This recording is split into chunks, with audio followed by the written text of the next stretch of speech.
Son of a bitch, we are live. Look at that. Is everybody ready to kill some motherfucking Sabbats? Yeah. Born ready. I believe we left off. Y'all have gone back to that little storage room. Marcus is unconscious but stable. Darlene is hamburger meat but stable. Well, Fledgling, based on the information you provided us, it sounds pretty straightforward. This machine is definitely our ticket, but we have two things we need to worry about. One, getting to the machine. Two, finding a way to make sure that they can't get out. That machine is our ticket.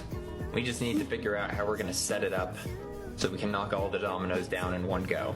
Now, on our side, that's pretty easy. We can, through the overhang, we can probably set up some kind of low-grade charge. It's not going to be enough to collapse the tunnel, but it would be enough to push them away if they're trying to clamber up the wall to get to safety. But it's that big metal door we need to make sure stays shut. Can't have them slipping out that way. Problem is, we're not going to be able to secure it from a distance.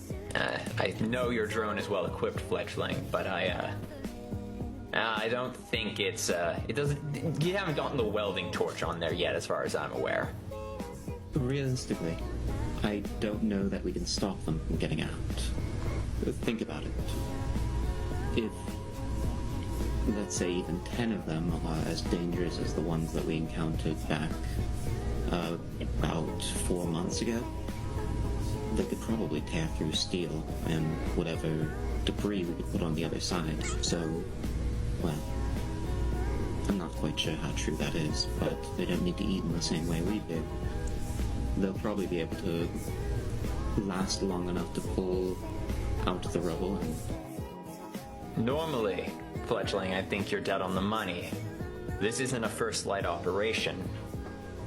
That door's reinforced to hold their own kind out. They're not expecting a siege from humans, they're expecting a siege from their own kind. And because of that, I bet you they built those defenses with the intention of stopping their own kind.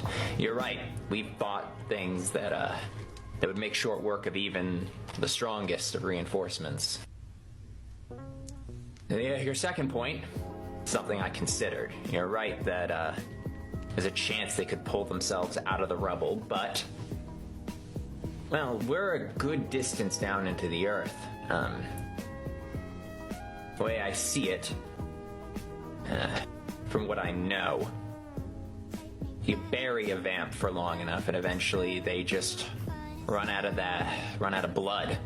They can't arouse themselves anymore. We might end up turning this place into a ticking time bomb for later, but I don't know. Give the SI a couple months to make sure everyone here settles, and then send them in to go grave robbing. Most of these Sabbat on the cameras, they don't look like they're around the walls. So these exits, they're not being heavily monitored. They're all gathered kind of in the center. There's some sort of a Sabbat Burning Man. Yes, there's some Sabbat Burning Man. They're basically discussing an ambush for a mass of humans coming through in the next 24 hours, which will be used for food or shovelheads. But they're all hashing out plans, and they're all kind of gathered in the center. They're trying to reinforce their numbers to continue their assault on the city. I'd like better options to keep them away from that door, but unfortunately my explosives guy didn't come through this time. Well, we got some time and supplies. I'm sure you and I might be able to whip something up. I'm sure you can too. But be better than nothing. Supplies, yes. Time, not as much. The good news is, the time-consuming part of making explosives is making sure that they don't blow up before you want them to. I'm sure if we put our heads together, we could make something unstable enough to toss on short notice. It'd be nothing I'd want to bring out into the field with me, but, for something like this, I feel it's worth the risk. Fledgling, Gaslight, Hummingbird, here's the lay of the land. We got a lot of Sabbat, we've got a tunnel boring machine, we've got the materials for some 4th of July surprise, and we've got an exit. The way I can see it, let's discuss what we can and can't do. Conflict starts, we're not winning that one. I know, I'm pretty good at this. I'm not that good. I'm sure your drone could take maybe 20. I could take maybe, like, at least 1, maybe more. But, I'm sure your rats 3 to 1 odds. I like your rats on. I don't think they would, like, all make it through, though. So fighting, not what we want. Estelle, I'm sorry, my apologies. Fledgling, it's gonna be your expertise that gets that tunnel boring machine on. I could probably rig it if necessary, but let's be honest, between the two of us, it's your skill set that's gonna carry it through. Getting that door. Access, no. Activate, yes. The drone could probably do it. The drone or the animals, I'm sorry, I love your rats, Hummingbird, but I think maybe we should keep them away from that side of the cave, especially if we need to react to something. They're better served close to us. I agree. Secondly, we need that door handled. The problem is getting close enough to do anything to it. Stray gestures to his mask and just kitted out Kevlar apparel and says, I'm stealthy. I'm not gonna risk my odds there. Estelle, what is the outward appearance of the drone? How does it look? Chromatically. It is chromatically grayish, sort of earthen toned. Okay. Urban environment style. Yeah. Urban environment style. Your drone, okay, doesn't necessarily blend in super great with the rock of this underground formation. If you send it out, it might... There's a good chance it'd get noticed. Less of a chance if the outward appearance was tailored somewhat. So, looking around the room, I mean, we pretty much have anything. It's a home hardware. Pretty well, yeah. Not in the dark. Uh-huh.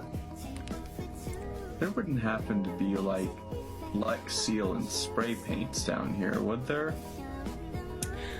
Not spray paints, but there is paint. And Okay, what sort of tones have we got? you're gonna have some basic copper, black, gray. They keep things understated. But there's a lot of dirt around, there's a lot of dust around. There are a lot of mediums that you would be able to mix in, essentially, to tailor the texture and the tone. You don't necessarily have to paint metal. You can paint fabric just as well. Bill sort of nods, looking around the room, this contemplative gaze, glancing at the various materials available to her. And she turns to Stray Cat and says, I think I could figure out something to make this harder to spot. As you are looking around at the materials, you find a few chemicals. One of them is aluminum powder. Let's go, we just need something rusty. What does that do? God's favorite material, thermite, yeah. God's favorite material, thermite. So something rusty, they keep things pretty well maintained. However, Stray, in scooping Darlene up officer and a gentleman style, her back was repulsive. It was pulpy, it was squishy, but there were some areas where it seemed very firm and somewhat crusty. Darlene has been adhered to an iron chair for 5 months. Boy, well, I'd say, I'm not sure if it's in good or bad taste to say that you may have saved us yet again, Darlene. I mean, whatever I can do to help. What happened this time? Those wounds on your back, they left you bleeding for quite a while, right? Yeah, I pretty much fused to the chair. I may be a simple chemistry student, but blood and metal long enough, you're gonna get some corrosion. And Darlene kind of like works her elbows back to try to like inch up the waist portion, what's left of it, of the shirt. You can indeed see among the gore that in the indentions where these spikes were particularly rough, there has, just as Darlene left plenty of herself on that chair, the chair has left plenty of itself on her. And in those indentions, there are collections of rust, that oxidized iron. No, yeah, sorry. I don't. You'd be surprised, actually. It's Trey suddenly not looking at the back. He's like, you'd be surprised. It's. Long-term torment leaves wounds I'm not as familiar with. I can handle sudden spurts. There's just. Hummingbird. Do I look bad? You're the medical expert. Would you mind extracting some of that for us? Yeah, I can Please don't do like the TikTok like fried pork skin scrape whenever you get it off too. That would really harsh the vibe.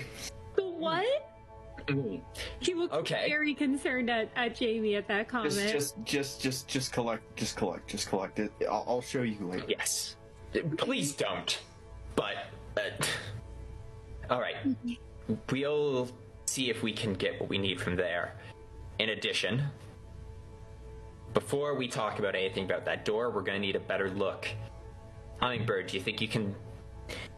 While Fledgling works on disguising the craft, you think you could send your rats to go get a look at that door? Maybe get a closer look? Yeah. Might be a better... With a closer look, we can see what's actually going on there. Maybe it might just be as simple as knowing the passcode. I can tell them to do that. Should I look at Darlene first? I mean, you can just send the rats out and then take a look at Darlene, right? Oh yeah, good point. Okay. He'll lift up the rat with the blue collar. Hiya, Dad. How are things going? There's a door that we need you to take a look at. Ah, you know we'd be happy to help you. Thanks, buddy. We're gonna be okay. I just, be safe. Don't get caught. Don't get seen. You know us. We'll be sneaky and quiet. And we'll report back just as soon as we have some information. You can count on us, Dad. I know I always can. Thank you guys. Thank you. We won't let you down. And they skitter away, Yes, he just casting an occasional glance at Stray with their beady, judgmental eyes. Fucking rat. Stray, leave them alone. When they leave my pistachios alone, perhaps. But they like them. So do I. It's why I spent Gaslight's money on them. Hey, see, it's Gaslight's money. Hey, Dad, we couldn't help but overhear that you said the word pistachios. I don't know if you happen to find a stash in, Not at the moment, but I'll give you some when you come back. No problem, Dad. We're A-okay. All right, we'll see you later. And they Hey, do you skitter have off. some more pistachios? You have some more, right? You don't. You have nothing. As Cass said, you have a pocket full of rat piss. Yeah, he pats out and he goes, Oh no. they already took them. Yeah. Oh. The rats go scampering by, and Darlene is like, dang, something smells good as hell. What are y'all cooking? Okay. Yeah, glares at Darlene. Darlene is oblivious. She has no idea. It's not my policy to go around carrying handfuls of pistachios, so no. Oh. Well, it's okay. I'll find some for them once we're out of here.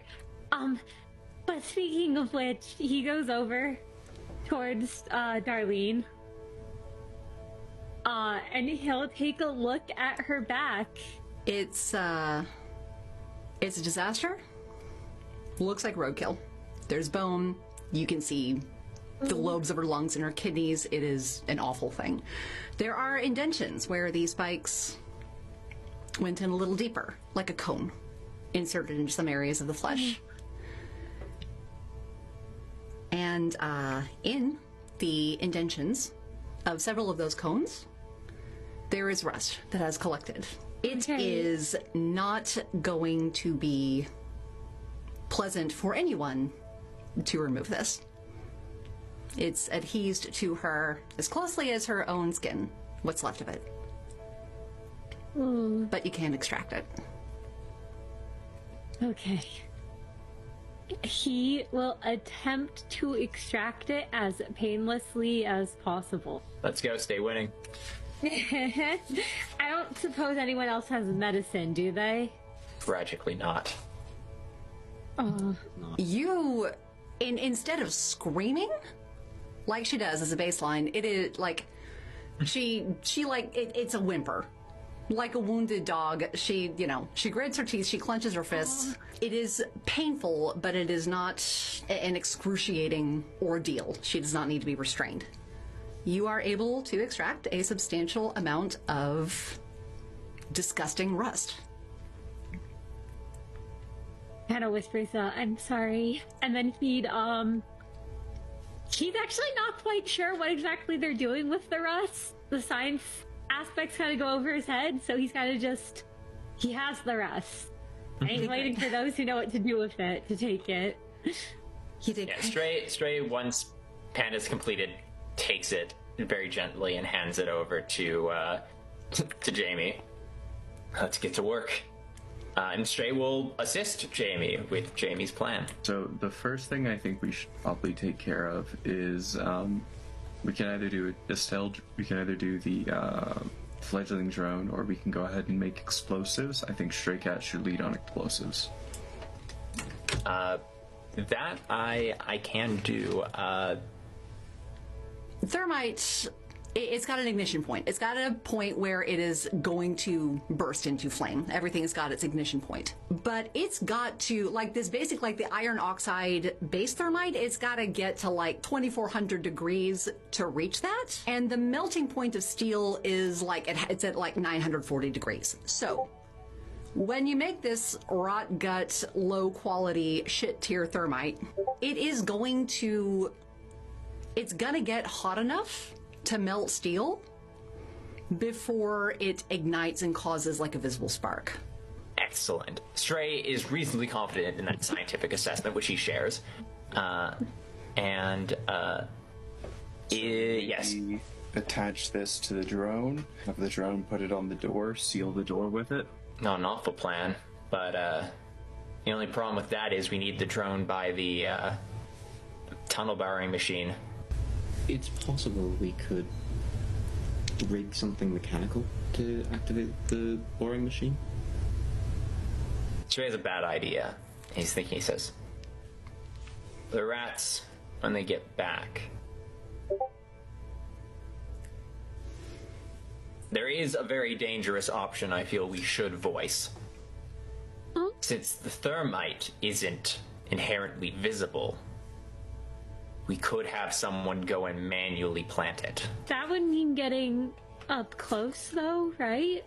It would mean someone crossing through the hive. But the thing is, once we're in the burrowing machine, we're gonna want to move fast. But if we could get someone to the door, we could set the thermite, extract them, turn on the tunnel burrowing machine. It would give us... The timeline would be tight, but, I mean, look at them. I mean, don't physically go out there and look at them. That would be bad. I mean, hypothetically, he, like, taps the screen the cell is using, and he says, they're distracted. They're all up in their ritual.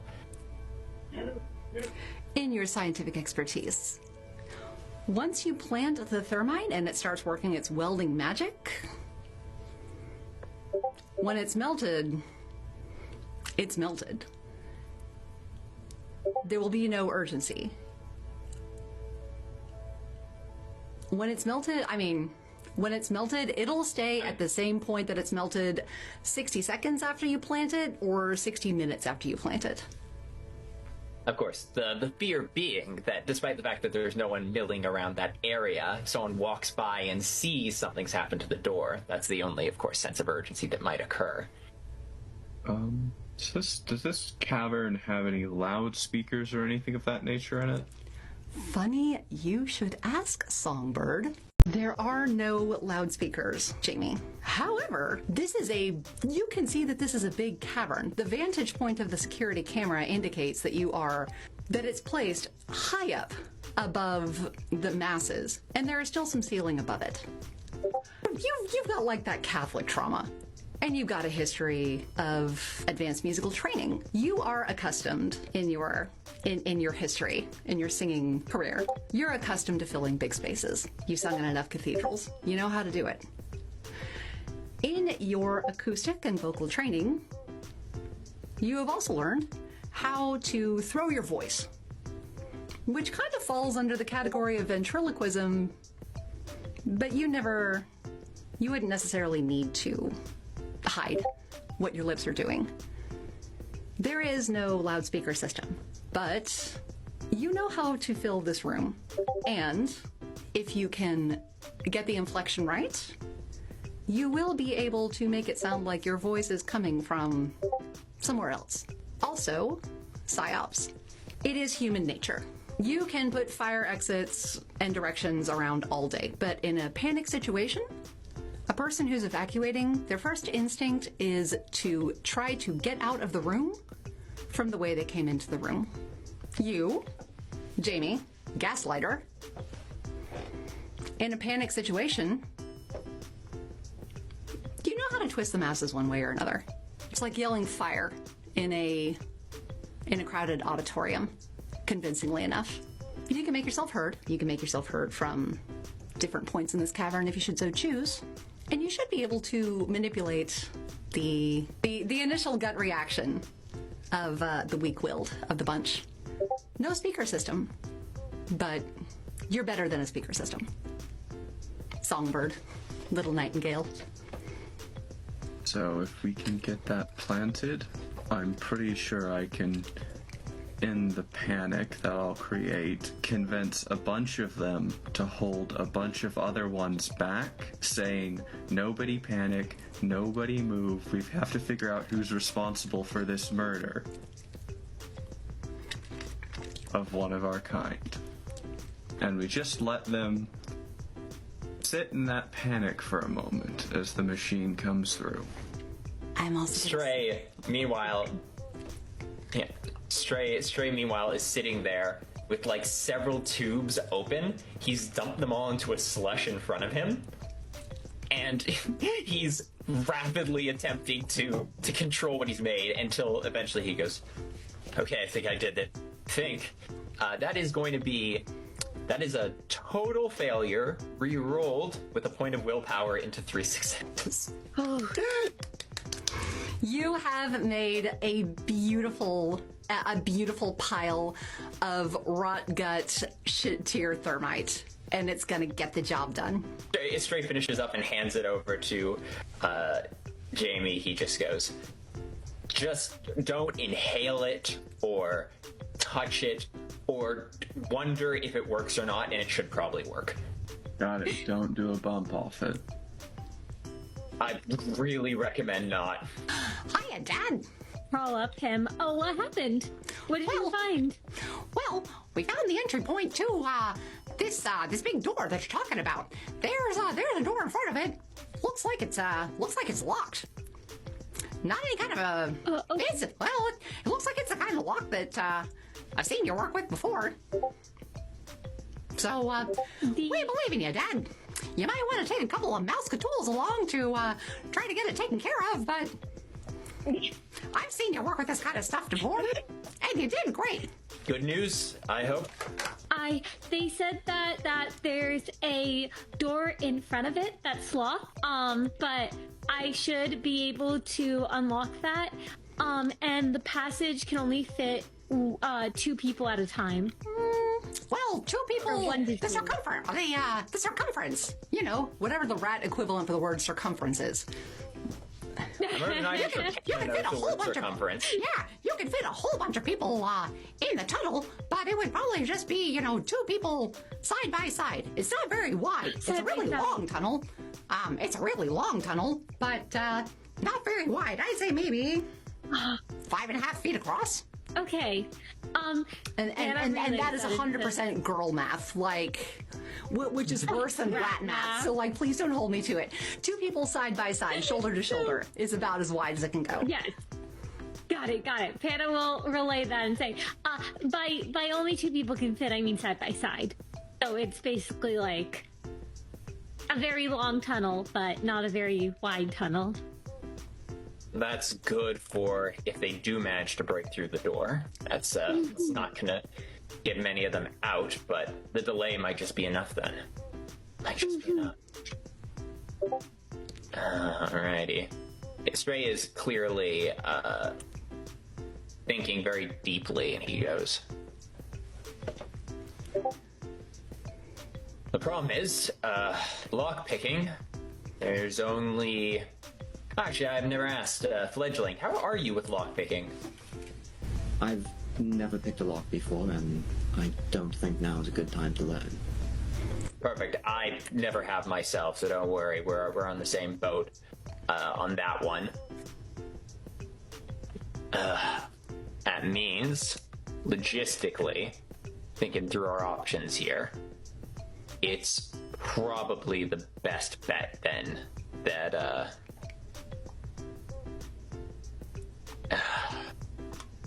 I'm gonna be honest, kid. As much as I love to send you to go pick that lock, your social engineering skills are... Relax, I've got this. What kind of social engineering? I'm sorry, never mind. Your panel I'm is just kidding. confused at social engineering. You gotta go pick the lock, Dad?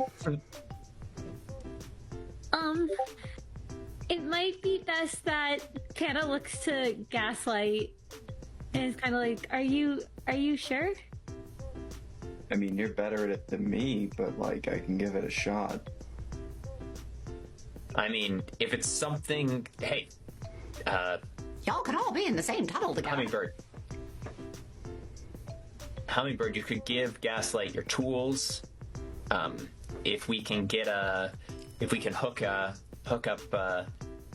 Gaslight's cam to the feed we're using, you might be able to talk Gaslight through it from a distance.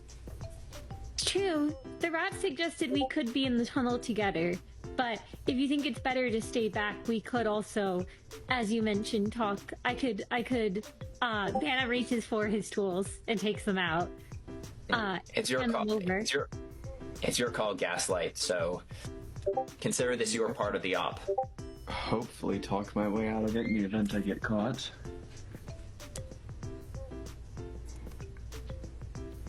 I will say, I didn't see anyone in the tunnels when we went through.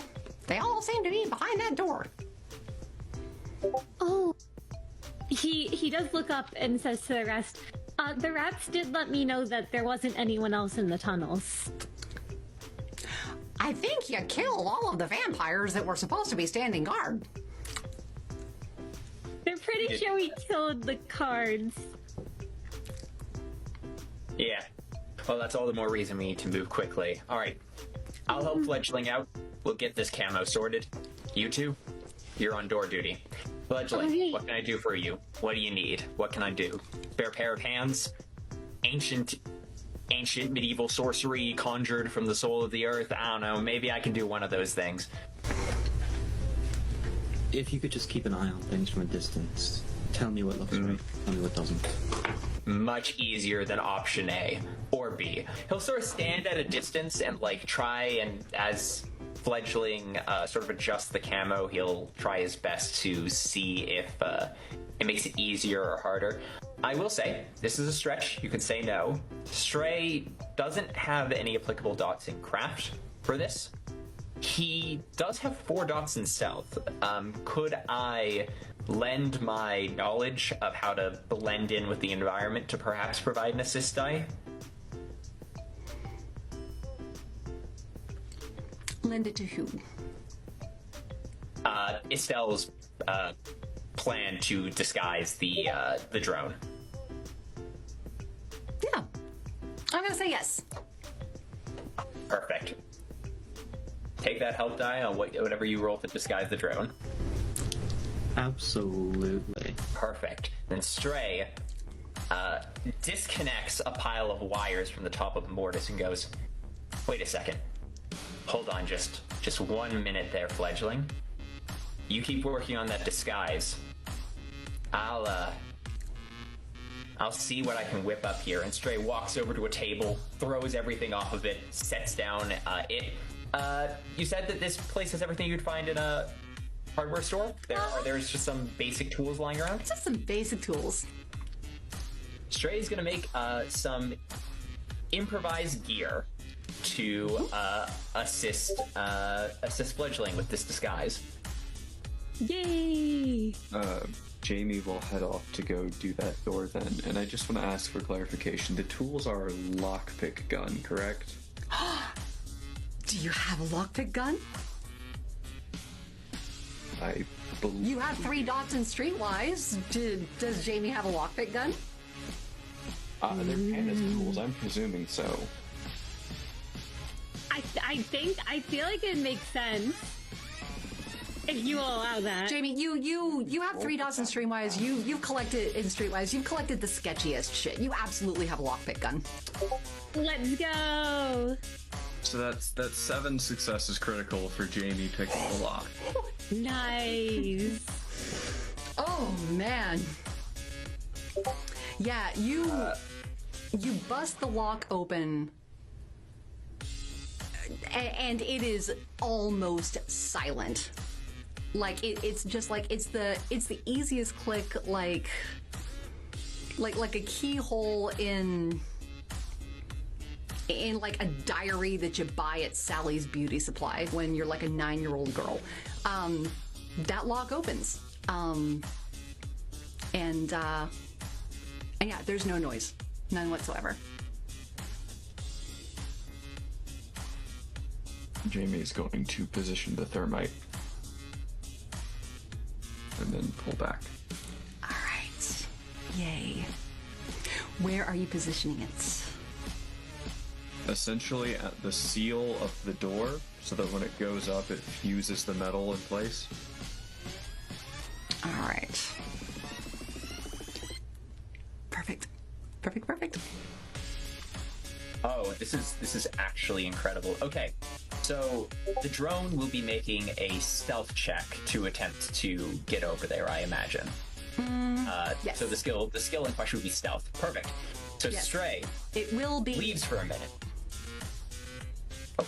Oh, just that the difficulty is going to be reduced since Estelle, you did a perfectly great job at doing like a stealth painting job on it. It blends in just lovely with the walls. You did awesome. Well, it's gonna be a little bit better.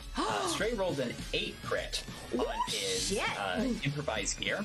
Oh my gosh! Yeah, baby. What that means is Stray is divinely inspired.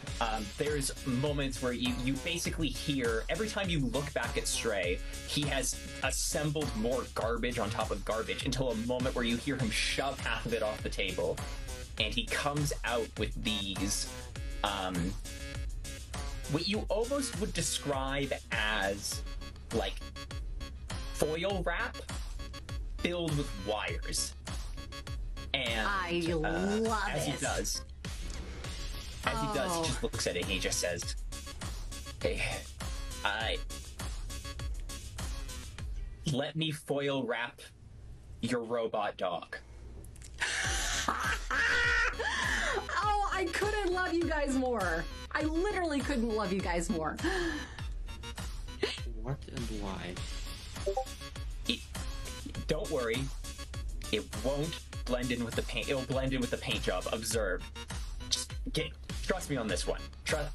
and he will wrap it around each leg tight, and then he'll just douse it with paint.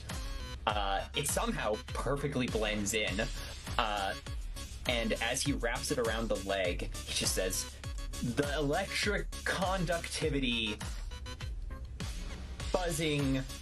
It's like how when there's a buzzing in your ear and you start to grow, like it's not even there, it's that buzzing at a frequency. The frequency you can't hear it, can't see it. Is this another one? Don't think about it too hard. About it? Okay. Don't think about it too hard. Also, could you hold your arms out for a second, Fledgling? She does so. Stray begins to foil wrap Fledgling as Stray has mass production. Yes. So for each margin, he creates a additional invention of the exact same type, which means with a margin of 4, so meeting 4 successes is 1. A margin of 4 is 4 additional inventions, which means we have enough for the drone and every single member of the cell, which is Estelle, Jamie, Hannah, and Stray, to get this foil wrap stealth enhancer. And what that's going to do is everyone's going to get a +2 bonus to stealth rolls.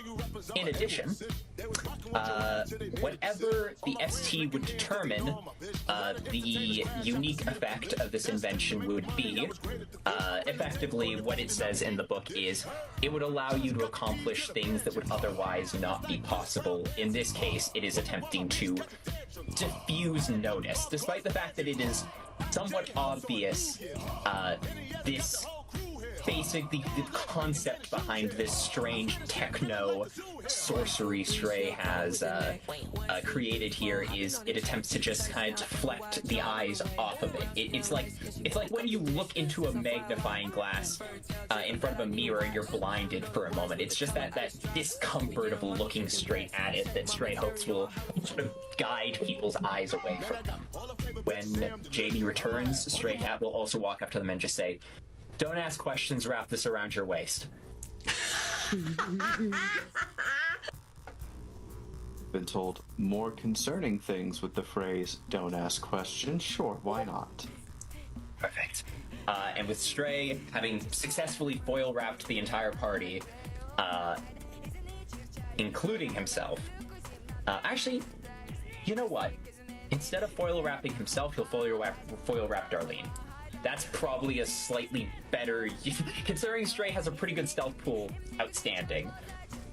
He will use that margin. So the drone is wrapped, Darlene is wrapped, Jamie, Wonderful. Anna, Estelle is wrapped. Beautiful. Okay, so the thermite is planted. I presume you ignited it, yeah? Of course you ignited it. You know what you're doing. You know what you're doing. Jamie gets back to the group like, "Oh man, guys, Nope. sorry." I just left a little pile there. No, The goals are beyond your understanding. It's fun. It's fun. Oh shit! It's like Estelle with the med kit. This is beyond my area of expertise. Here you go. I'm out. Yeah. It's good. No. Where you placed it? The edges of where the door meets the scaffolding of the ground, they begin to fuse together as one in a beautiful homogeneity that melts but has not ignited at this point just yet, because you made some shit tier thermite. Yeah. That's a good thing. Stray did not. Yeah. We take what we can get. Yeah. You harvested it off of your thin blood. It's crap thermite, but it doesn't. Listen, if we were thin blood alchemists, I'm sure that would make it a more powerful component. Unfortunately, we are not thin blood alchemists, so if y'all were thin blood alchemists, vampires would be extinct. You would all be retired. If y'all had that skill set, it would be fucking game over. It would be world of levity. These bot are all gathered in the middle. They are working out the logistics of ambushing a particular truck that's going to be coming over the border. Young, healthy people who aren't going to have a lot of people noticing that they're gone and won't have a lot of recourse for their disappearance. So they are perfect targets, and they're planning out where to have that. Yes, they're working out the logistics of that. They're all in the center. Stray is, as he's sort of keeping an ear out, he's gonna say, all right, doors welded, everything's set, gaslight. You ready to try and direct the crowd? Oh yeah, I got this. All right. And have we set off the tunnel boring machine? We have, yes? Yes, that's we're waiting for Estelle to do that. But just there's one last thing Stray wants to confirm before we do, which is, all right, Hummingbird, we're gonna need one more thing from your rats. Yeah? What's As soon as we set off that machine, we're gonna want to leave. Could you have your rats form a trail from here to the exit? That way, if anyone gets separated or turned around, the rats can guide them back on the path. All right. He will turn to the rats and say, can you all form a trail along the way from here to the exit so none of us get lost? Ah, you betcha, Dad. We'll be happy to do it. All right. Thank you. Anything for you, Dad. We're just happy to help. Okay, everybody. Single file line. And they do. All right. They get information. They get information. Rat pack. Perfect. Stray nods his head and he goes, all right, fledgling. Last part's on you. You've got this. As soon as you give the signal, we'll move. Darlene, get ready to get carried very fast, so brace yourself. Music to my ears. Oh, and I know it's really not going to help, but I'm probably going to have to hold you pretty tightly.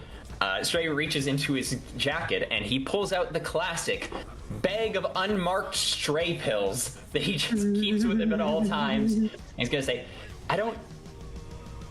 do pain meds even work on you? Actually, I've seen you eat before. Well, no. Not, Like, you see Darlene think for a minute and then say, no. No, they don't. It's okay. All right. I'll be all well, right. Thankfully, hold on, give me a second. And Stray walks over to Gaslight, and he's just gonna be like, "Hey, listen, can you just back me up on something real quick?" In what regard? Just like we are going to need to gaslight someone for the power of their own good here. Oh, I've lied to people for less. Why not? All right, perfect. All right. He like begins to consult quietly, and he goes, "All right. Yeah. I think me and Gaslight were working on something while you were gone. We don't know if they'll work or not, but take these. They might, Actually, with your unique biology." hey, y'all have plenty of dots in occult. Yeah.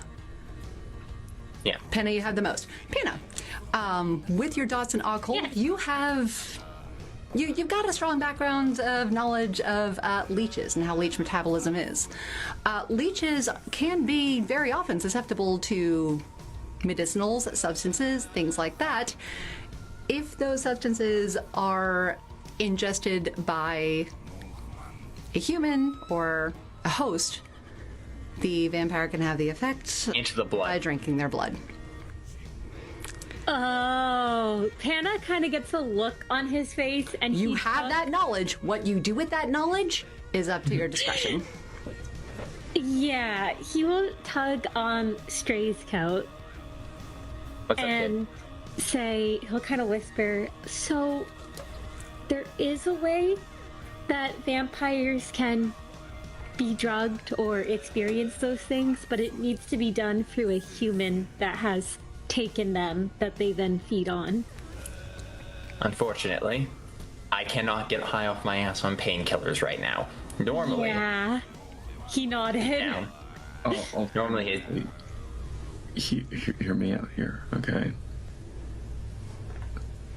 What Darlene doesn't know won't hurt Darlene. And the placebo effect is a powerful thing. We can just tell Darlene they're the strongest painkillers ever made. You and I were on the same page. They're that shit that killed MJ, right?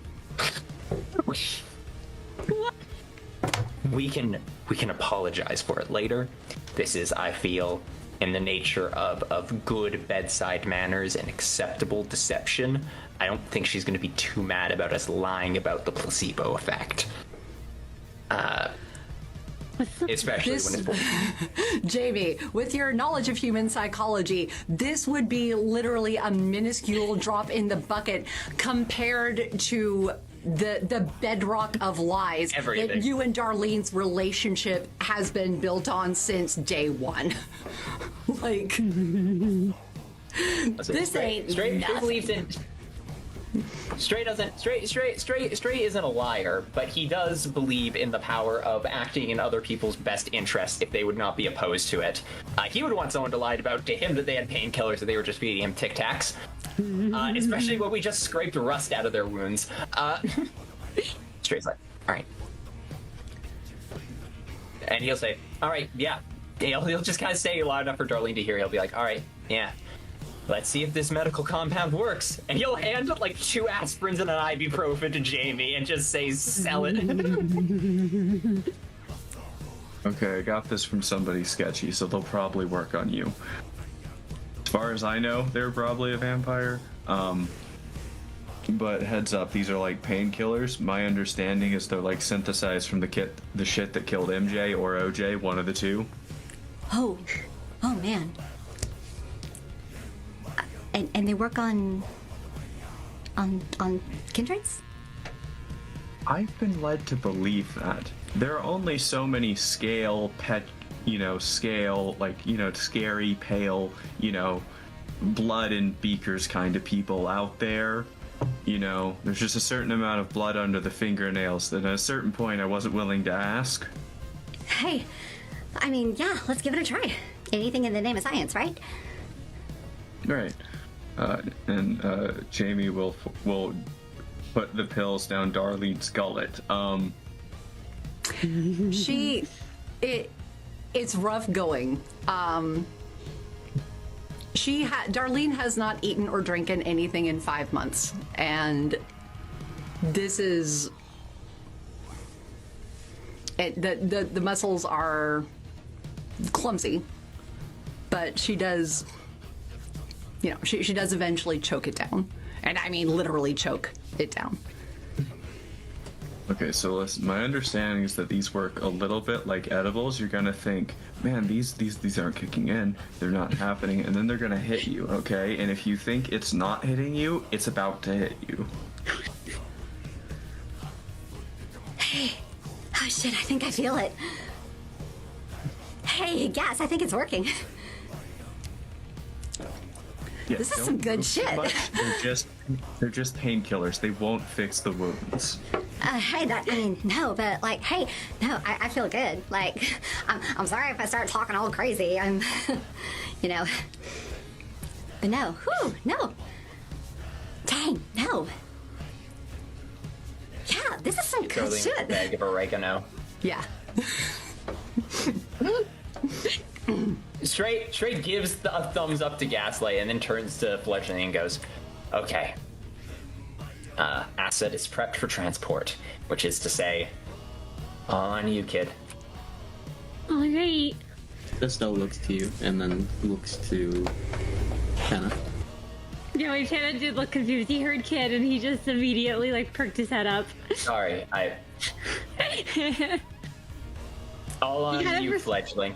He kind of responded on instinct, you realize? He knew you were talking to Fledgling, but he, for some reason, when he heard kid, his brain was like... The stray needs me for something? He's like, what? Right, well, let's hope for the best. The drone creeps along the wall of the cave, silent, cupping into the rock around its claw-like appendages, digging in, barely leaving an impression as it moves around, barely visible, with the strange technological magic of Stray Cat and the mundane application of camouflage. And it arrives at the tunnel boring machine. Completely undetected.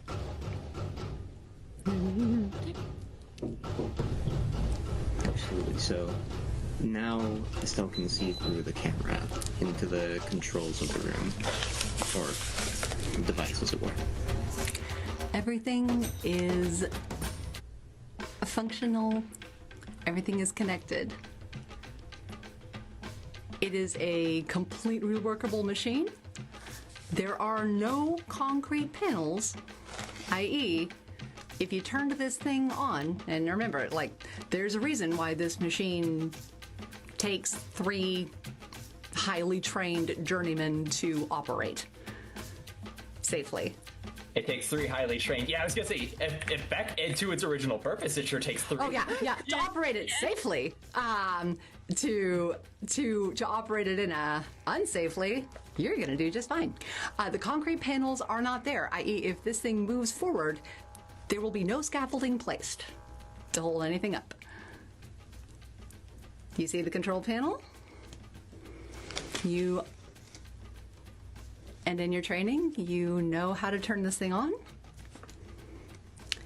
and you know how to program the trajectory and the speed. Hopefully successful, 9 success critical. God damn. Maybe we'll at least succeed at a cost. Yeah. Unfortunately, this tunnel boring machine is stick shift, and at least 10 successes. Oh shit! Oh yeah, you could hijack the ISS space station. You turn it on. You do just fine. What are you directing it to do? Go straight ahead to the presumed basin of water underground. All right. It rumbles, shudders a little bit, lights flicker. It has its directions, and you can hear the loud, steady thumping as it starts to inch its way forward, doing exactly as you say. Fantastic. So we'll relay to everyone. It's going. The tunnel boring machine starts to rumble. The Sabbat, they kind of pause. They look up, they look around. There is kind of a foreign sound going on. They look to the machine, and they see that the machine is starting to creep its way forward. There are some murmurs of concern, which rapidly turn into shouts of alarm as you hear the rock grinding and the gears shifting forward in that rumble, and the steel blades, they start to whirl and they start making just mincemeat of the rock ahead of it. This is about kind of screaming alarm. Many of them rush to the control panel, but go figure, none of them are journeyman engineers. And they don't know how to turn this thing off. As happens in the matter of just a few seconds. And ahead, as the rock starts to break, little trickles of water start to inch their way through, like a drippy faucet, steadily becoming more severe. The Sabbat starts shouting.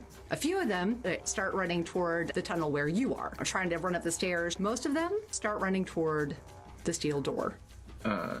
Jamie would like to throw their voice and will shout at the crowd, "There's been a murder. I will hold back the magic, hold back the tides of water with my sorcery. I need all of you to hold each other back until we find out who is responsible." Roll manipulation and performance for me, please, with an extra dot for your music specialty. Lip sync for your life, baby. That's a humble 7 successes. It's Oh what? my gosh. A humble 7 successes, no crit. Oh man, the Sabbats stop. They kind of stop in their tracks. They stop. They sound a little confused, You see a couple of the leaders that look less human than the rest, with an incredulous, like, shitty look on their face, and they look to each other, they murmur to each other, like, who said that? But the majority, the shovelheads, the minions, they hear that, and they, who follow orders very well, stop. They stop from where they are. They look nervous as fuck. The tunnel boring machine goes, keeps going forward. More rock starts to crumble away, and the water you hear a rumble, and then the water just gushes out of the wall like a broken dam and pours out over them. They realize, oh God, we're really going to die, and they flood toward the door, toward the large steel door. A few, like maybe a handful, maybe 4, try to make their way up toward the tunnel, toward where you are. The majority are rushing the door, though. Just gonna yell, behind you, you fools. They stop. They look Stray. confused. They yell at each other. Oh, go ahead. Yeah, I was gonna say, to enhance Jamie's deception as Jamie yells, behind you, you fools, Stray is going to take out one of his road flares and light it from the top to simulate fire coming from the other side of the tunnel. Ooh! This is exciting. Is the drone coming home? It would be wonderful if it could, but... Yeah, once you set these things in motion... The drone is technically waterproof. Yeah, once you set these things in motion... Nobody is concerned with fucking with the drone right now. Nobody cares. Sneak its way out along the, I'm not quite sure if you call this a cave or... A cavern, a floor, the drone is waterproof. Wally is getting from point A to point B just fine. Absolutely. Now, ST, Yes? I have a question that I only know because I was once upon a time and still am sometimes a vampire player, but I have a quick question. Are any of these vampires blushed? No. No need. Because I will note that without the blush of life, vampires sink because they lack natural buoyancy. They do not have air in their lungs or anything in their bodies that cause them to float. Oh man, if I had a dick, I'd have a half chub right now. That's beautiful. That's music to my ears. There is a flare. The vampires that are trying to work their way up toward the tunnel, Jamie, they hear your direction. They, look to each other, and behind them, they trundle back down to the stairs, into the rapidly flooding. It's about knee level at this point. The vampires, they run en masse to the steel door. You hear shouts of rage, shouts of frustration, kind of like raising into screams of fear as they pound on this thing. You hear some attempts to rip the steel. You hear like the bending and the groaning of it, and then you can hear some of the higher ups shouting, "No, don't rip the door. You're going to bring the entire cavern down on top of us." The mass of the vampires turns. Water now about waist level. And the one viable exit at this point would be the tunnel. And they all head there, but then some... Oh, go ahead. Because something very fun and interesting happens. All right. I was gonna say, yeah. At this point, Stray is gathering everyone to go. He's picked up Darlene, and he's, we're waiting for the moment to flee. All right. Yeah. The water is pouring in. Wally is safe and sound. They're good.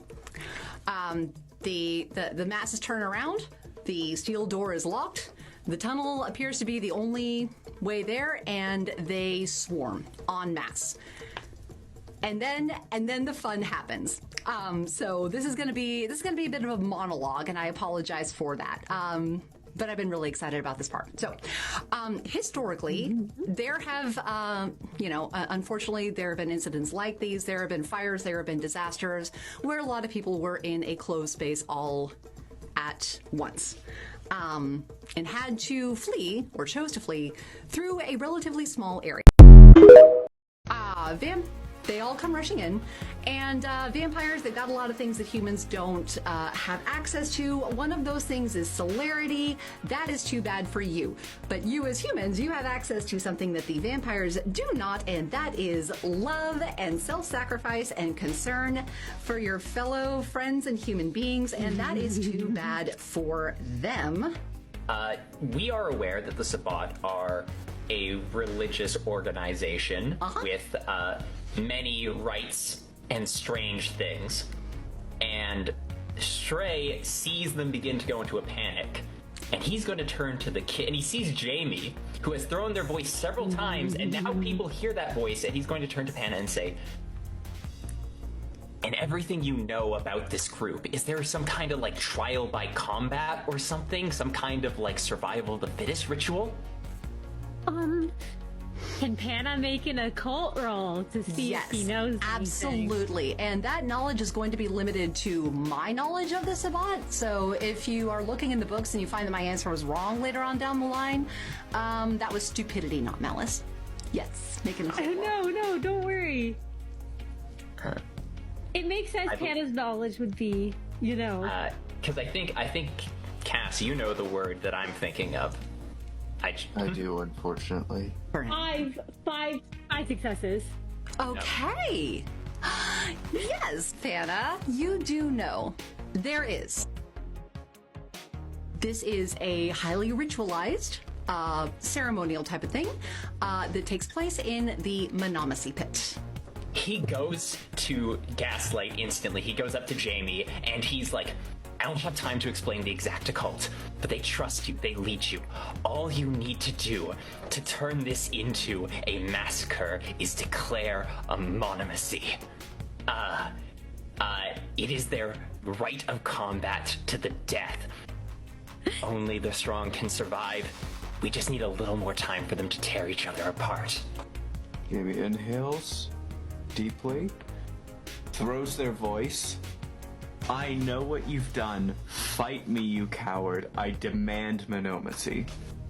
There is a microsecond pause of confusion, and then universally this snarl of animalistic rage and absolute frustration at the audacity of it. You see some of them pause what they are doing and just like leap on each other, fighting it out like two territorial dogs.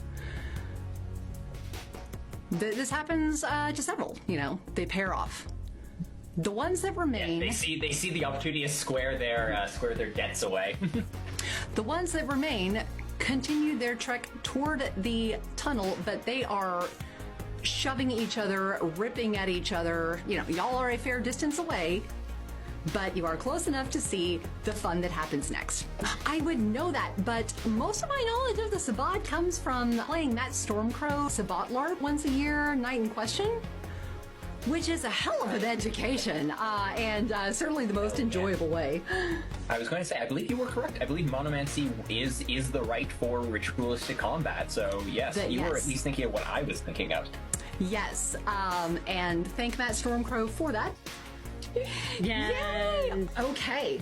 All right. So, like I've said, a lot of these vampires, they have the power of celerity. That's too bad for you. But you have love and camaraderie and care for your fellow man or human, and that is too bad for them. So, y'all have all participated in a fire drill or some kind of a drill over the course of your life, and y'all probably know how it goes. You're all supposed to line up steady and quiet and calm in a single file line, and in a very fluid, organized manner, everybody walks in your single file line calmly and quietly toward the exit, which is perfectly infuriating. As a person who's, my maiden name starts with W, so it was like, oh, I'm definitely gonna fucking die. But there is a reason why this format is encouraged, because if you don't adhere to it, this is what happens.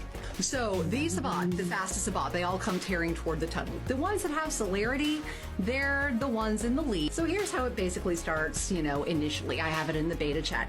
You get a whole bunch of people, and they're all running en masse, and they're running down this small little tunnel. They're frenzied, they're mad, they're pissed off, and they're emotional, and it is everybody for themselves. Everybody for themselves. So they're just trying to get out as quickly as they can, and they're not really looking out for the neighbor ahead of them. So they're pushing, they're shoving, they're trying to get ahead, and invariably in situations like these, when you have a whole bunch of people who are all out for themselves going down one very small space, somebody is invariably going to fall. And when somebody falls, it's all fucking downhill from there. Once they fall, now you have these two people who are a roadblock. They're an obstruction. They're lying down on the ground. They could, they could theoretically stand up and, rejoin the fray. However, they've got swarms of people behind them who are going to come in and trample them before they even have a chance to get up. So those two people who fell, they're done for. The rest of the crew, they're running right towards them. These people are going to try to get over this roadblock, which is, these two people who have fallen on the ground, which invariably is going to cause somebody else falls. Now you have a bigger roadblock. There's more people, more bodies on the ground.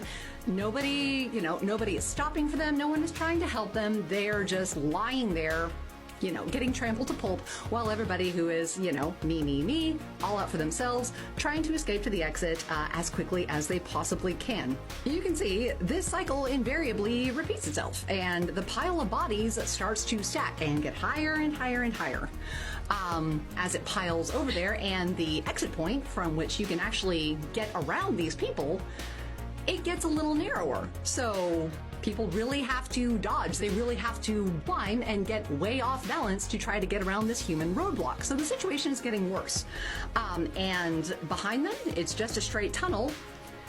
There's tons of people that are they keep pushing forward. They keep pushing them forward. So even if you have somebody who runs up on this pile of people and decides, okay, this is a bad situation, I can't get around this, and they try to stop, they try to change direction, they try to go the opposite direction, they can't at this point. There's no way to do anything at that point but go forward, because the crowd behind them is just going to shove them into this pile of bodies. And the pile of bodies grows. More people who have fallen, fall over more people who have fallen. People who try to climb over that pile, they fall down too, and the people who fall on top of them pin them down.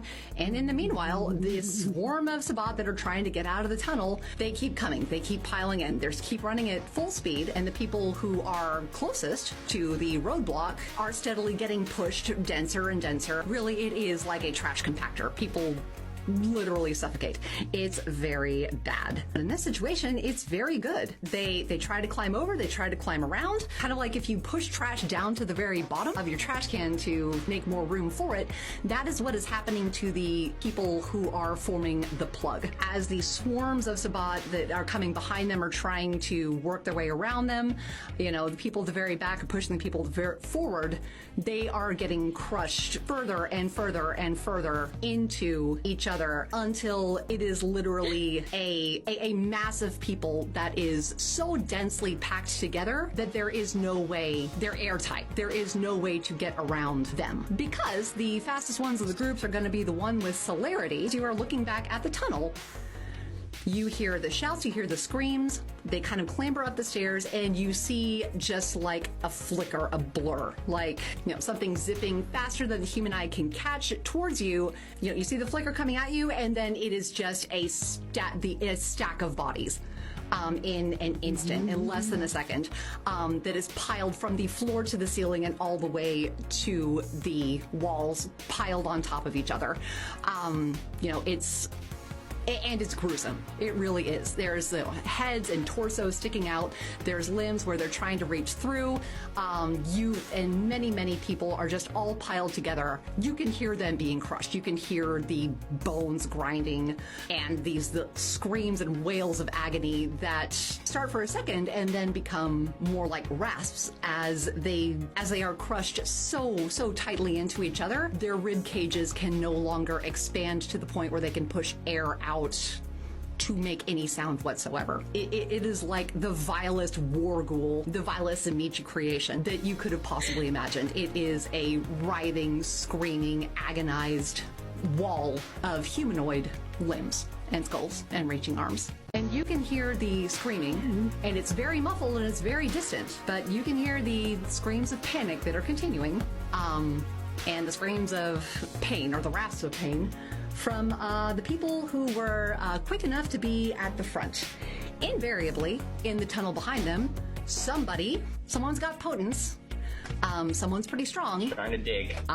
They're trying to dig. They try to dig around the obstruction because, like, we're not getting around this. Fuck this. Because even if you have somebody who is a protean shapeshifter, even if they could make themselves liquid, there is no getting around the obstruction, which happened just in an instant because quite a few of them have celerity and they did activate it.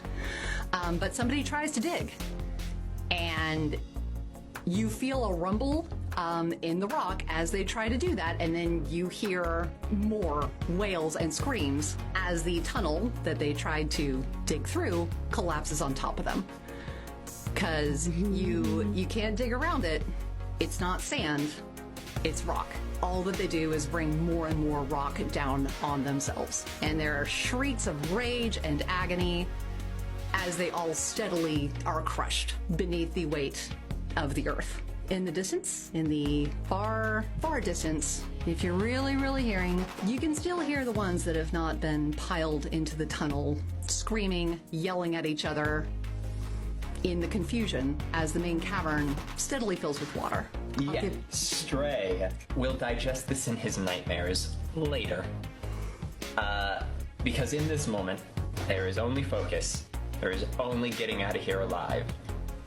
And there's only the knowledge that, right now, there are lives to save. Stray sort of makes sure that they're gathered and ready to go. Stray is going to carry Darlene, and he is going to choose to take up the rear, because he knows he can move even with Darlene over his shoulder, he's pretty sure he's the fastest mover of everyone. Does anyone have more than $3 in athletics? Nope. Nope. No. You do hear a voice. Stray is going to take up the rear. You do hear a voice from back in the pile. Wait. Wait, I can give you information. If you look back, the one who is the furthest, the one who is somewhat protruding,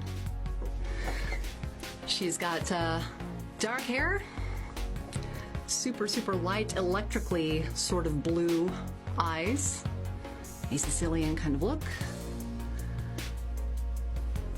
Looks powerful, seems in charge, recognizable as a certain sniper that you have squared off against, or the others have squared off against. Stray rubs his shoulders where a near bullet just ripped through him. He's gonna look back, and his eyes narrow at the sniper. He's going to look at the collapsing tunnel, and he's going to turn back to the group as they're gathering to go. I can give you information for your hunt.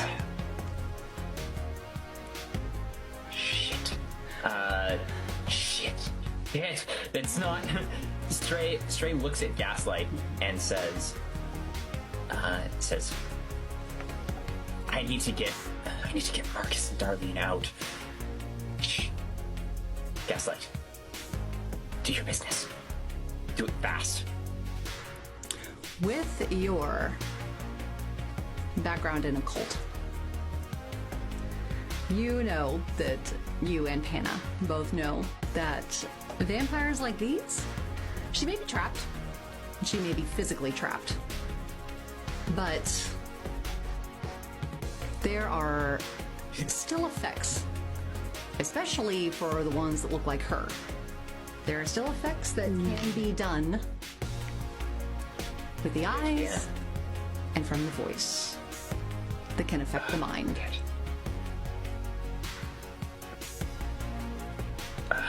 But once they're talking... I can help you take down every baron in this city if you will just get me out, please. Please, I had nothing to do with this. I'm just as much a victim of. I'm just as much their victim as any kindness.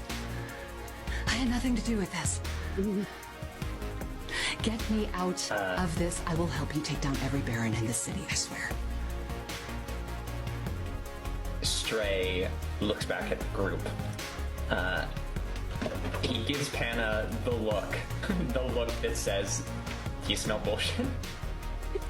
Yeah, can Panna insight this? Absolutely. I wish Panna would. 5 successes. She is not lying. She's not lying. She says she's got information. She's got information. The intent, behind what she's trying to say, this whole "I'll help you take down every Baron in the city," it's not a lie. She's got information at that level. She's definitely not got your best interest in mind. She's not going to kill you. She wants to get out, and she can't. And she's trying to petition you for help. She wants to use you. However, with the type that looks like her, they can do some weird shit when it comes to the human will.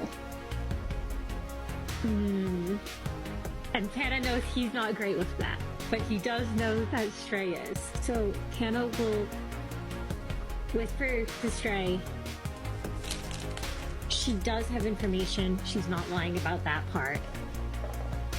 But she's definitely not our friend. And knowing the kind that she looks to be, she probably can do something like the ones before that have fucked with my mind and tried to fuck with yours. I wouldn't trust me alone around her. And It looks like she's in charge, right? He nods. He looks to the rest of the group, and he just has that look in his eyes, and as he readjusts his mask on his face, he's gonna say, "We've been doing a pretty good damn job on our own as far as I'm concerned." Yes, you have. Stray, you can feel this breath that sort of inflates his whole body, and his chest rises and straightens, and he says, "Let's get out of here. But first, cut the head off the snake." No. I can give you, I swear, I can give you information. I can give you information that will help you take down every Baron in the city. Wings to pull off a butterfly. How fun. Jamie's gonna walk behind, the closest it can get away from, being able to see eyes, and just put Jamie's gun to the back of their head. No. Yeah, that's a you problem. I swear, I can give you information on them. I swear. I have things that I can tell you. I have things that you can use. First shot. Does he fire it? Oh yeah, no, I'm emptying the magazine. Woo! Into her skull? Directly in the back of their skull. Yeah. Alright. She dies. Or at least her body stops moving. Or, yeah, her actually, body probably enough to destroy the skull. Yeah. If you empty it directly into the skull, I'd say she disintegrates to ash. The titular stray cat. As Jamie destroys the vampire, Stray looks at the pile that is otherwise forming, and he's just gonna say, "All right, leadership's down. Let's move." I would say that they scream, but it's not possible. They Stray's gonna get their asses at it. Yeah. We follow the rat brick trail. Yes. You make it to the surface. You hear rumbling, quaking in the earth. If you still have access to any security cameras, Mrs. Estelle, it's dark, it's silent. The water has not yet reached the storage room. The cavern itself, you see the water levels rise. You see hands on the top of heads. They climb walls in desperation, but bit by bit, the water's levels rise to camera level, and then it goes dark. There are black vans. They're unmarked. You got people in tactical gear. You recognize a lot of these markings as your amigos with First Light. You recognize a lot of these markings as your amigos with First Light. And a couple approach. They back the step the fuck back when they hear that shit. Yeah, even Channel looks scared. Sorry. You're a little late to the party, guys. Tunnel's gone. Your agent isn't. You might want to get him to a hospital.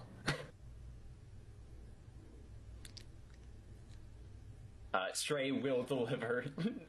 It will deliver them to the First Light. They don't have you should probably get a neck brace on them and every other bone brace that you have. Understood. And they do have, one of these vans does open up the back door, and it looks like it's fully kitted on the inside as, as an ambulance level vehicle. They've got, they've got oxygen, they've got IVs. Field medicine becomes important. Yes. The field agents, they come in, they load Marcus onto the gurney. They've got him hooked up to oxygen. And, gently, they move him into the vehicle. And one of the agents, looks and says, thank you, we'll get him to medical care, we'll get him taken care of. They are eyeing Darlene. Yeah. Stray cracks his neck on either side, and he just kind of sort of straightens his back. Mask is on in every sense of the word as he goes, well, another successful operation. At this point, really, I don't know if I should just give you my direct deposit information so you can send me the bounties, right?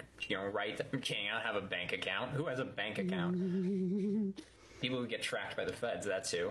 Oh, wait, you are the feds. As Stray's waffling, he is literally just buying time. He's like, yes, you can... Jamie, you've been around Stray long enough. Stray is just buying time to give you a chance to step in. He is waffling about anything and everything that comes to his mind. He's just sitting there like, yeah, anyway, you should have seen it. They were just crawling up the walls down there. But, Gunnel's gone and... step out from one of the far vehicles. They've got lab coats. And they're approaching. Oh, shit. Yeah, listen, no. You guys have all done a great job today, but quite frankly, this is my fucking intelligence asset, and if I have to go... If this becomes an issue for me, where I have to go across agencies for this, the only thing I'm gonna do is slit each of your fucking necks and shit down your throats, okay? The company does not have time for any of your nonsense. They take a step back, they murmur some things into walkie-talkie. The folks with the lab coats return to their vehicles and drive away. Quick question. Those folks in lab coats, were they wearing were they wearing First Light markings, or were they First Light extra markings, agency? Yeah. All right, No, good. Just double checking. Yeah, all right, good. Just making sure he nods his head and he goes, yeah, he's got Darlene over his shoulder, so he's gonna nod. He's gonna say, all right, well, jokes fully aside, this place is a graveyard. There's a lot of them buried down there. Most of them are probably gone, but frankly, I suggest that, and I'm no government agency, but this farm, whoever lived here is probably dead. So if the government seizes this land and puts up some fencing and makes sure no one ever digs around here again, that's probably in your best interest. Yeah, I'm really looking forward to the campaign slogans. Why can't the children play in the abandoned mines? Didn't get rid of the vampires, of course. Well, it is an election year. I'm sure somebody will use it at some point. God help me the day that a hunter is elected as politician. Straight chuckles, but there's a grim undertone to that, and he rubs his nose and he goes, all right, well, sorry for making your boys kid up for nothing. I suppose, as always, we'll part on amicable terms. We'll part on amicable terms. Good. A few have ventured down into the tunnel area, and they return with expressions on their face. You know, they do a great poker face, but there's a tint of urgency and incredulity that shines through. You really took out a hive. You really took out a hive. I mean, you know, was it a hive? Was it really more of like a nest? You know, I mean, you know, I didn't really judge the size on an eyeball. Fledgling, would you call it a hive, a nest, a swarm? Like, what's your unit of measurement as a resident expert? Yes, I meant to say fledgling. Stray is putting on his gaslight gatekeep girl boss persona. He's just saying things to anyone, sowing confusion and doubt as his nature is. In that case, she just looks to you with this shocked look in her eyes and kind of shakes her head slowly and looks back towards the entrance where her gaze has been since you all surfaced. Something passes over Stray's expression, but he hides it quickly. He goes, I'm gonna say 2 swarms and half a nest. Just a rough... It's about a hive. We'll call it about a hive. I think a hive. I like nests, because those are like birds. So I think hive fits them more. Yeah. They were planning on swarming. Actually, Stray actually takes out a piece of paper, and he is going to quickly write down the plans that they overheard for which convoy they were going to attack. And he's going to hand it off to them and say, I think we got all of them, but just in case there were any stragglers that weren't here, this is where they were going to strike next. You might want to have some boys watching that one. Impressive work. We'll smooth things over with the local population. We'll have a new agent assigned as reconnaissance to your cell. I hope we can maintain friendly relations in the future. I look forward to meeting your liaison. No doubt they'll look forward to meeting you as well.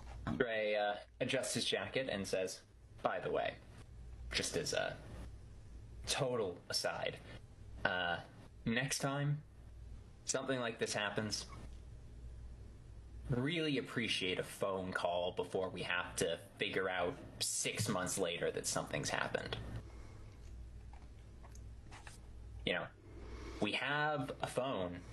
You can call us. I mean, yeah, our number changes every like 5 to 6 days, but you know, just next time our liaison disappears, keep us in the loop. We'll do so. It seems Great! It seems there was a misunderstanding on our part of your efficacy and involvement in the blank body community. We'll keep you informed. Right. I look forward to remaining a valued subcontractor. Of course. And while I speak for no one but myself, just make sure this ends up in the report. And Stray, you know, gestures with his hands, and he turns around, walks back to the cell, and he... Anyway, I am very tired, and my back hurts a lot, so if you got anything you need to wrap up with the agents, I'm gonna go wait in the car. Go. Darlene has fallen asleep. Stray is pulling Darlene over, which Stray's actual objective is get Darlene back to the car and keep an eye on her so no more men in lab coats show up, but he's gonna go protect Darlene and let you all have your chat with the agents if any of you have anything to say. No. Estelle's gaze has not left the tunnel entrance since we surfaced. Hannah follows her gaze, noticing that she's been staring at it. All right, sent. Nothing comes out. Empty tunnel. No signs of life, no signs of unlife. Stray walks over to Estelle, because he was the one who nosed down on his way back to the van, and he's just gonna say, Fledgling, he had telling you that, he stops for a minute, he thinks about how to phrase it. Your mind and your heart a little out of sync right now? Yes, I think so. Doesn't quite fit together, all the pieces, I mean. Stray nods his head, and he says, it's not over, Fledgling. But, when the pieces don't fit, that's why we're there. We're not perfect, but, we're all that there is for most of the time. There's something that doesn't fit. I'll help you figure it out. But, something we'll figure out tomorrow. Alright? You did good. You might not feel like it. But there was only suffering down there. Suffering, a hive built on it, stewing in it. Only misery could come out of that place. I think I understand that on some level, but looking at that, I don't. It all happened so fast, I didn't think about it too much until it happened. And I know that no one out there was actually going to do anything good for anyone with the time they had. I know sometimes it might not feel like your head's on straight, but let me tell you, wishing there could be a different way. Wishing it doesn't have to end like that. That's what they thrive on, I know. No. That's what keeps us as us. They've stopped. They think it's our weakness that they can play upon. But if we didn't think like that, we wouldn't be human anymore. All they can do sometimes is mimic our behavior to try and lure us in. But there's a reason we act the way we do. Next time, we'll find those people before they can meet a fate like that. We'll stomp out the hive before it grows. We'll save people from their fate. And maybe, now that Darlene's back, we can keep working on a way to maybe, just maybe, find a better solution than just bloodshed and violence. A lot happens in the past. And a lot of what we do here, sometimes you feel you need to atone. But atonement is in the future, it's not in the past. There's 100 different days we could have tomorrow. And finding out how to make it better starts there. So try and keep your mind locked on what we can still do. Because rattling around in that head of yours, Fledgling, is the possibility of saving a lot of people, a lot of suffering. You did it tonight. You'll do it again tomorrow. And every night you still choose to feel the way you do. Frozen with a distant look in her eyes, you can see that your words have an impact in this brief flicker of human energy there behind the supernatural challenges her mind has faced in the past, and you see her skin grow pale at each word you offer as she just nods. She looks away and looks to you. And nods again.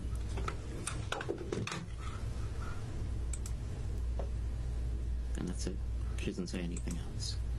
He just reaches over and goes. And he'll sort of lightly punch her on the shoulder in that one charisma way Stray Cat does. Turn to walk back to the car. Or a step. Good talk. One strength with your athletics probably stumbles a bit. Oh no! Slightly hurt. I thought you were strong. Stray Cat shatters every bone in Estelle's arm, from the shoulder to the elbow. and somehow her leg as well. Critical success. Yeah, as Stray takes the wheel, first off, when he gets behind the wheel of the car, moves the mask, buttons up the jacket to hide the Kevlar underneath, turns the shitty car on, and he's gonna go. Alright. It's early. We need to sleep. And we need to give her somewhere to recover, so, I'm gonna be real. Let's go to the sewers. And then does anyone feel like fast food afterwards? Anyone feeling anything but hamburger? Yeah. I mean, I don't eat meat to begin with, but Veggie pizza? Veggie pizzas? Y'all feeling a veggie pizza? yeah. Yeah, sure, whatever. I don't think I can think about anything to eat. I think anything with sauce, I'm gonna be reminded of the thermite. Yeah, you know what? Sauce is a bad idea right now. Oh, yeah. Wait, Anna.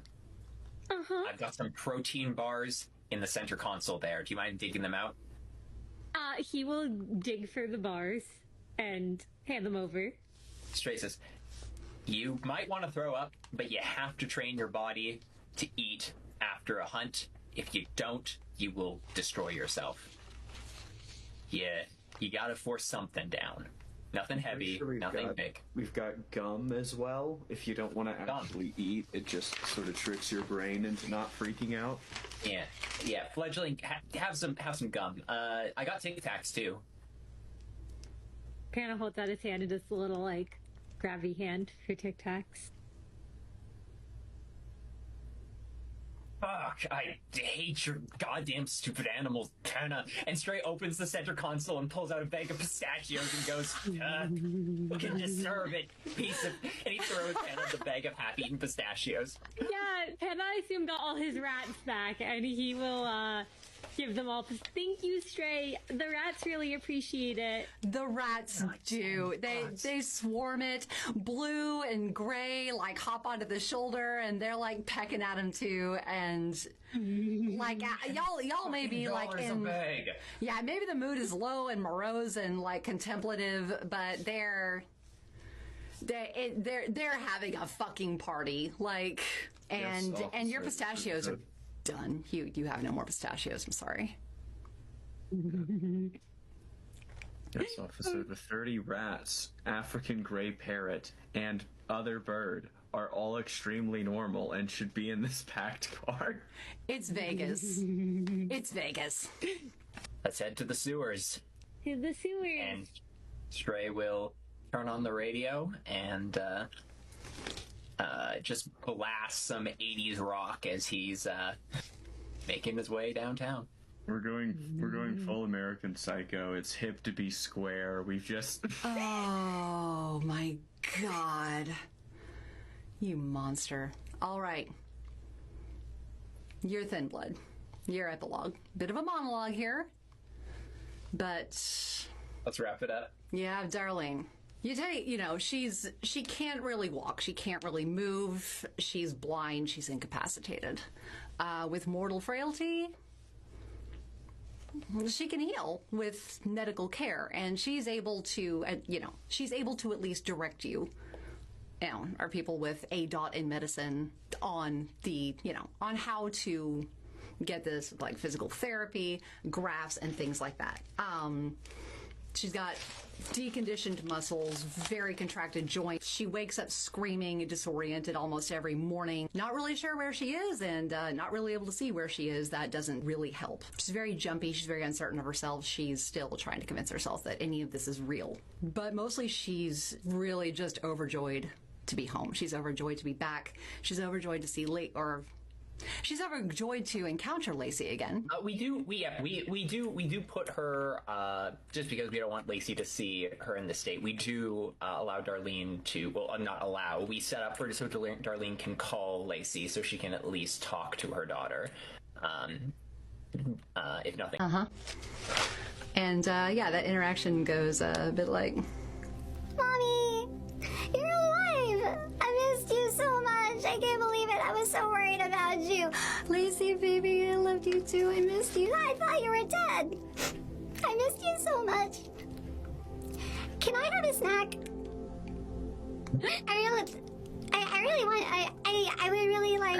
I'm just really hungry for some cheesy sun chips. And you can hear Bailey in the background of that call, like, don't fucking believe this child.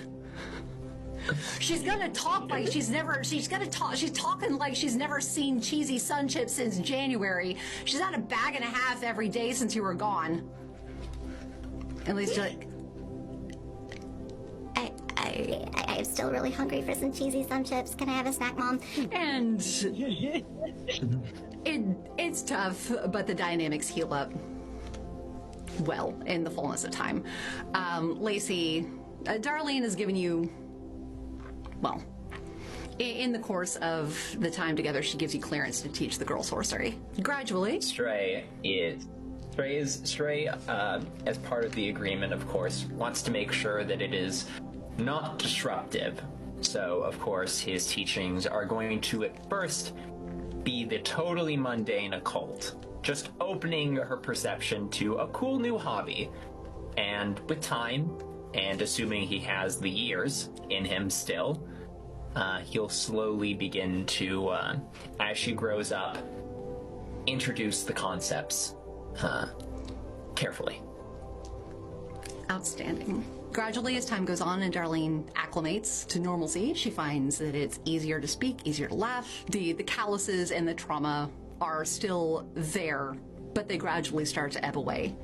And the effervescence and the levity to her baseline personality gradually does start to come through, and she becomes more and more her old self. They help to mend the broken bones, debrading the dead flesh, graft the skin. She works hard at physical therapy. Her deconditioned muscles fortify. The joint contractures start to loosen up. She still relies on flight as her primary means of transportation if she needs to go from place to place. So you do find her basically like creeping along the ceiling if she needs to go to the kitchen or the bathroom or the living room. She gets her hair caught in the ceiling fan no less than, a couple of dozen times. But as the weeks progress, she is gradually able to bear weight and walk short distances, unaided as she heals. She has not eaten anything in 5 months. She's been fed through an IV for 5 months. So she's at the point where she has all but forgotten the taste of human blood. Cravings that she's had for it have, work their way out. She is perfectly content with the pig's blood that Bailey brings her from, the butcher. She begins to acclimate to freedom. Her range of motion improves, her bones mend. Gradually, Darlene is restored to the person that she was when you parted ways in January. Everything except for the holes in her face, which once contained her eyes. These show no signs of healing or progression. She doesn't sweat it. For the first few weeks, everything is mending its way back together. It's a recent injury. Everything takes time. Gradually, the weeks go by. Nothing grows. Her sense of humor becomes a little more self-deprecating about the issue of her blankness. She finds herself apologizing more and more for the burden that she's placing in caring for her and essentially guiding her around. Weeks go by. You find her in her off moments kind of like grazing the tip of her finger around the socket, feeling for anything. She gets quieter. After being more and more social, she becomes quiet, withdrawn, never talks about it, then begins to ask, I wonder why it's taking so long. What if it never grows back? And then, one night, in the middle of the night, you hear a crash from the kitchen. A massive crash of glass, shelves, and a wail. When you walk in, you find her sprawled out on the floor in a mess of broken glass, jars, condiments, jars of juice, essentially the shelves of the pantry completely tipped over, as she has, yet again, tried to go to the kitchen to make Lacey a snack without asking for help, and has made a complete wreck of it. And she reaches the point where optimism fails, and she can no longer escape the reality of the limitations of her condition as a thin blood. She has mortal frailty. When she is given medical care, she can recover from any non-lethal injuries. But there are injuries that have no viable medical treatment in the real world. Bones can mend, skin can graft, But the removal of an entire organ, there is no reliable treatment at this time in any neck of the woods to treat that. And those sockets are staying empty. Darlene will never regain the use of her eyesight again. She's not a stoic person, never has been. She doesn't take this very easily. She wallows a lot. You hear a whole lot of complaining from her about how she's useless, she's a burden, and you might as well have left her in the cavern for all the good that she's ever going to do anybody. But she acclimates. She begins to try to teach herself Braille.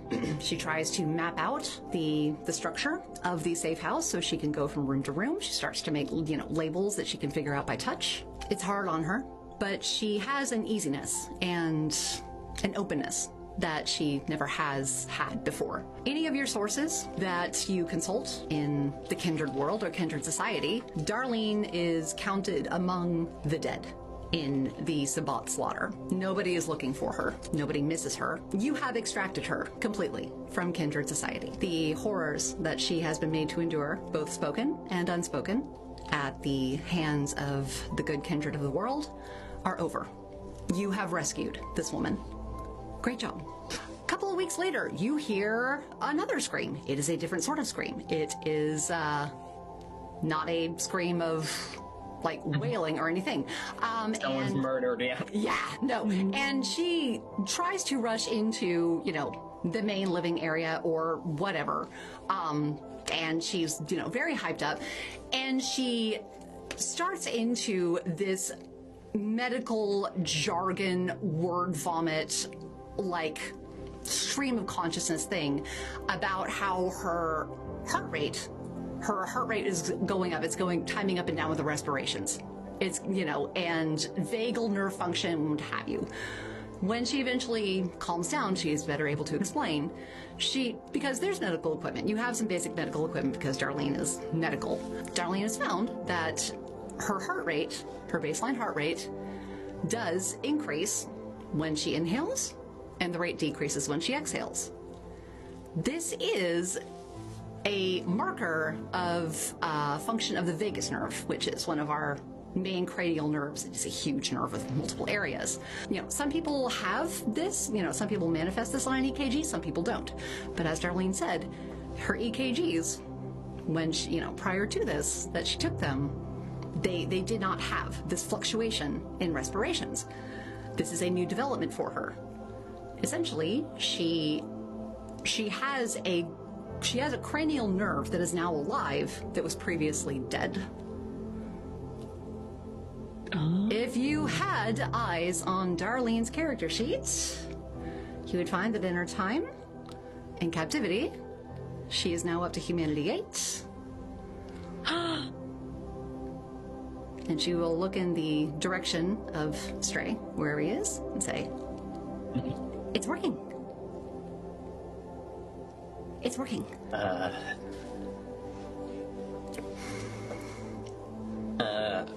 It's really good that Darlene doesn't have eyes because Stray doesn't like to see people to see him cry. But all he gives is a small sniffle and then of course it did. Like I said, it's all a matter of effort. It's all a matter of being willing to try. Thank you. Thank you for trying. Thank you for giving me a reason to. What the hell?